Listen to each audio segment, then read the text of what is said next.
Yamuddu yadahi ila sama. Orang nan rambutnya kusut berdebu kau mengangkat tangannya ke atas langit.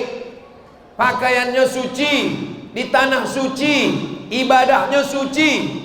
Doanya tidak dikabulkan Allah. Apa sebab tidak dikabulkan Allah? Mata'amuhu haram, memakan harta haram, zalim, aniaya, makan harta orang. Masrabuhu haram, minumannya haram.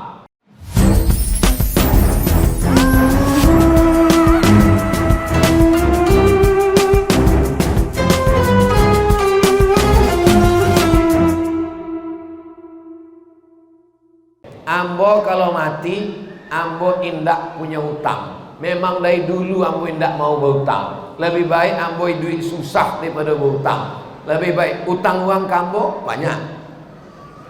Oleh kalau begitu Ustaz kayo indak. Tapi insya Allah jangan sampai awak menggadaikan kehormatan diri di hadapan manusia, tersangkut ketika menghadap Allah Subhanahu wa ta'ala. Itulah yang membuat orang lama dihisab. Ada orang salatnya banyak, salat tahajud, salat witir, salat duha, salat awabin, salat isyraq, salat tarawih, salat qabliyah, salat ba'diyah. Puasanya banyak, Senin Kamis, Ayamul Baid, 3 boleh, 4 boleh, 5 boleh. Puasa 6 hari bulan Syawal, puasa Nabi Daud. Tapi hisabnya lama. Di apa lama hisabnya di akhirat? Ditengok buku catatannya. Riwayat itu ada dalam kitab Ar-Risalah Al-Qushairiyah, ditulis oleh Imam Al-Qushairi. Kitab tasawuf dan tua. Awak bahas dulu lah, awak khatamkan waktu Covid bulan puasa secara online. Lalu kemudian dalam kitab Ar-Risalah Al-Qushairiyah, de apa orang kolamu hisabnya? Sembayangnya full, puasanya mantap. De apa hisabnya lama? Upanya undangan. Balik undangan tersangkui daging di gigi. Gara-gara tuan rumah ndak ada membagi dongkrak. Ndak sabarnya sampai ke rumah. Di tepi jalan diambilnya ranting kayu dan tumbuh di muka rumah orang. Cungkil kan yo. Sesudah itu nyo mati. Upanya nan sebatang kayu itu berubah menjadi sebatang kayu balak di akhirat. Iko kalau ditanya ke orang nan awak ambil itu rugi kan ndak ya? Mana pula rugi, cuma sebatang ketek. Tapi ternyata itu akan menjadi pertanyaan di hadapan Allah Subhanahu wa ta'ala. Kalau satu ranting aja membuat hisab awak lama, apalagi 1 hektar. Maka kata sahabat Nabi, ada perbuatan-perbuatan yang dulu kami anggap itu sulit, susah, tapi kalian menyepelekannya. Kami menganggap itu dulu segodang bukit Uhud, tapi kalian menganggapnya sebesar ujung rambut. Sembayang awak sama dengan sembayang sahabat Nabi. Makan awak, minum awak sama. Puasa awak sama. Yang beda itu apa? Mereka takut memakan hak orang lain.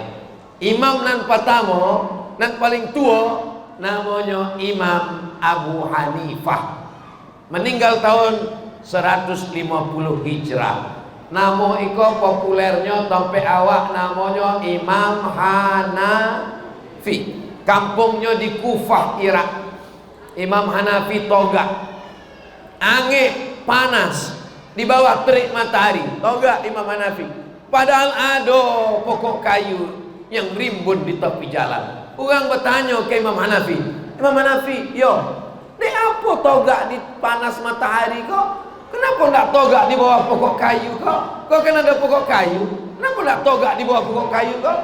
Kata Imam Hanafi, orang nan punya pokok kayu kok bau hutang kamu. Jadi kalau ambo toga di bawah pokok kayu punya itu berarti terhitung riba. Kullu qardin jarra naf'an fahuwa riba. Kalau ada orang meminjam ke awak, awak mengambil keuntungan, maka itu menjadi riba di hadapan Allah. Toga di bawah pokok kayunya pun Imam Hanafi tidak mau. Apa yang dilakukan orang kini? Menggadai kelapa, menggadai sawit, menggadai pokok durian. Sebelum lunas habis, brondolnya pun habis, gotahnya pun habis. Duit itu yang dipakai untuk mengasih makan anak bini. Ayyuma lahmin, setiap daging di badan, nabata min haramin, kalau tumbuh dari yang haram, fannaru aulabi, tompeknya api neraka. Ambo ceramah di Masjid An-Nur, balik sembahyang subuh, turun di bawah tangga berjalan, ada orang ramai bertimbang. Karena timbangan kok mantap, timbangan kok bisa dipijak ikut timbangan. Ada tompek kelingking jari tengah. Kalau toga awak di timbangan tuh langsung ada print outnya. Kalau di situ beratnya sekian, kolesterolnya sekian, gula darahnya sekian. Lamu ambo temonong menengok timbangan kok. Ambo nak naik sebab ambo yakin ambo sehat. Alhamdulillah, insyaallah, amin, berkat doa jamaah. Lalu apa nan Ustaz fikirkan menengok timbangan kok? Nan ambo fikirkan kalau esok di akhirat ada timbangan condoiko, toga awak, lalu kemudian kalau print outnya boek waang 50 kilo, nan halal cuma 20. Nan 30 kok bapo lamo awak masuk ke dalam neraka, sebab sodo nan haram-haram kok masuk menjadi darah daging. Fannaru aulabi, 7 kali pagi, 7 kali potang. Awak minta Allahumma ajirna minan nar, Allahumma ajirna minan nar, Allahumma ajirna minan nar, Allahumma ajirna minan nar, Allahumma ajirna minan nar, Allahumma ajirna minan nar, Allahumma ajirna minan nar. Rabbana atina, setiap doa tak tinggal. Rabbana atina fid dunya hasanah wa fil akhirati hasanah wa qina. Tapi awak dalam santapan api neraka gara-gara makan haram. Mana lo ada orang zaman kini nan masih mempedulikan makanan? Ada. Ambo ditunjukkan Allah dengan uang-uang model condoi koko, ada sampai kini. Ambo menjopi ustad. Ada ustad sama ustad menjopi ustad. Ustad bertiga. Di tepi jalan kami pun singgah di rumah makan. Ambo pun makan. Ambo makan daging ayam, ambo makan ikan, ambo makan daging, tak daging apa. Insyaallah halal, insyaallah halal. Sebab mau makan kenapa? Minang main bau kan uang awak. Nah, insyaallah Islam. Ambo makan. Apa nan kami jawab kok? Nanti makannya ikan aja. Ini ambo kok penasaran. Ambo tanya gini, apa kenapa nak makan nih kok? Apa anti makan ayam kok? Apa anti makan daging kok? Nyesenyum aja. Dia tuh mau tanya, kenapa nak makan ini kok? Dijawabnya pendek kalimat itu, tapi sampai kini yang ingat. Sampainya, saya tidak tahu entah siapa namanya bolehnya. Ambolah habis 3 mangkok. Nyo masih berpikir siapa namanya bolehnya. Apa yang dimuliakan Allah Subhanahu wa taala. Beberapa bulan yang lalu ambo ke Bogor. Di Bogor singgah ke pesantren tahfiz Quran Sulaimaniyah yang didirikan oleh Syekh Sulaiman Tanuhan dari Turki. Cabangnya 130 negara. Pesantren tahfiz Quran terbanyak di dunia, bukan dari Mesir, bukan dari Madinah, dari Turki. Cabangnya sedunia 7.000 cabang. Makanlah kami di pesantren Sulaimaniyah. Apa kata Ustadz di Sulaimaniyah? Ustadz jangan takut, makan saja, karena ayam ini dan daging iko dipotong oleh Ustadz di sini. Santri kami tidak makan daging, tidak makan ayam yang dipotong di pasar. Kami tak tahu ayam tu mati di apa. Memang betul. Kini berapa banyak ayam mati bukan dek disembelih, tapi dek ditimpo kawan-kawannya. Ayam tu disembelih jam 3 subuh. Yang menjawab tak menyebut nama Allah tak hendak. Sebelah aku handphone, dan ikut rokok. Ya sebentar. Bila menyebut nama Allah, bila menyebut nama Allah, masuk ke dalam keranjang. 1 menit mungkin 5 ayam. Tuh. Nanti bawah tu mati. Belum sakratul maut lagi. Nah mati itu timpo. Maka jangan heran sayap kapak ayam biru. daging menggumpal di dalam. Kalau darahnya qalu, habis dagingnya putih bersih.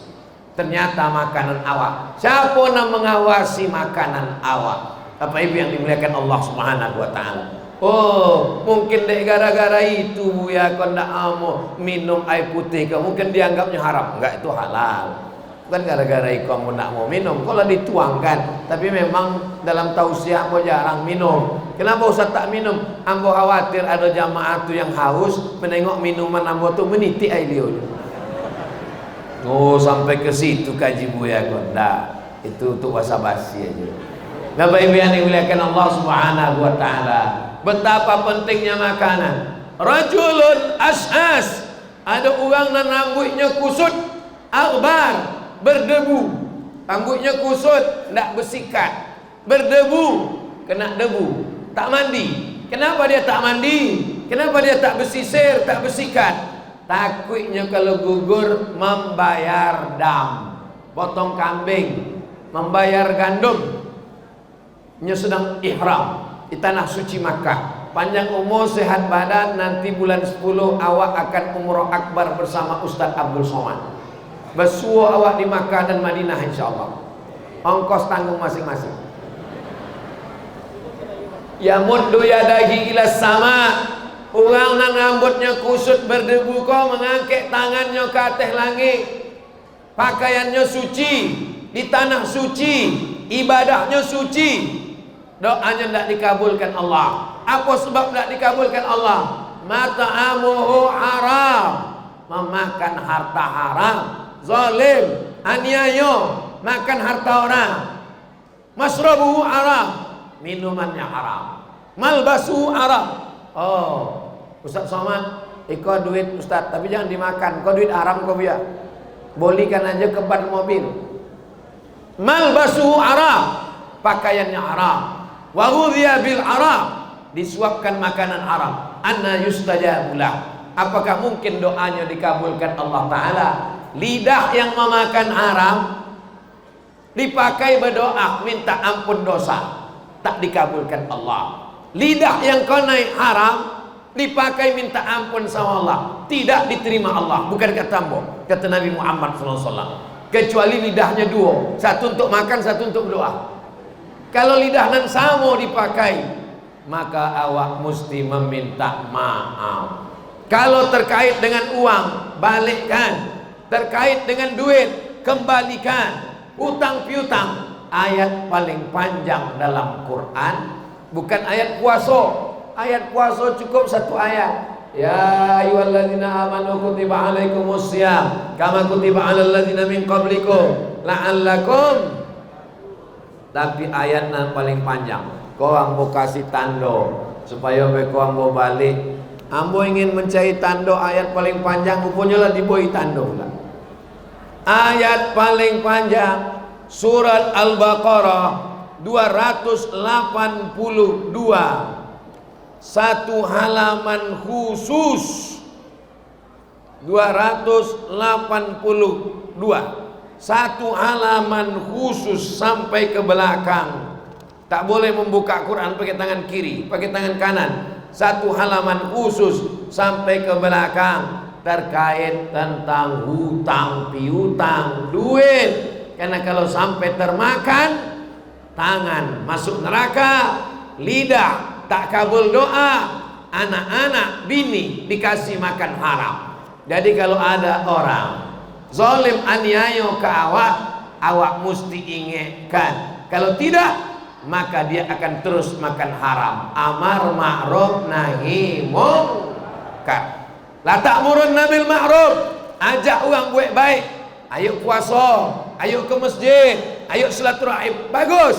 Tapi jangan lupa wala tanhauna 'anil munkar. Jangan zalim, jangan aniaya, jangan makan harta orang dengan cara batil. Kalau dilakukan, la yusikanna ayyab'atsallahu 'alaikum iqaban, dikhawatirkan akan turun azab Allah. Ketika azab turun, summa tad'una, ramai-ramai berdoa minta Allahumma dafa'ana al-ghala wal waba wal fahsya wal riba waz zina fala yustajabu lakum. Doa kamu tak dikabulkan Allah. Kenapa doa tak dikabulkan Allah? karena tidak ada amar ma'ruf nahi munkar.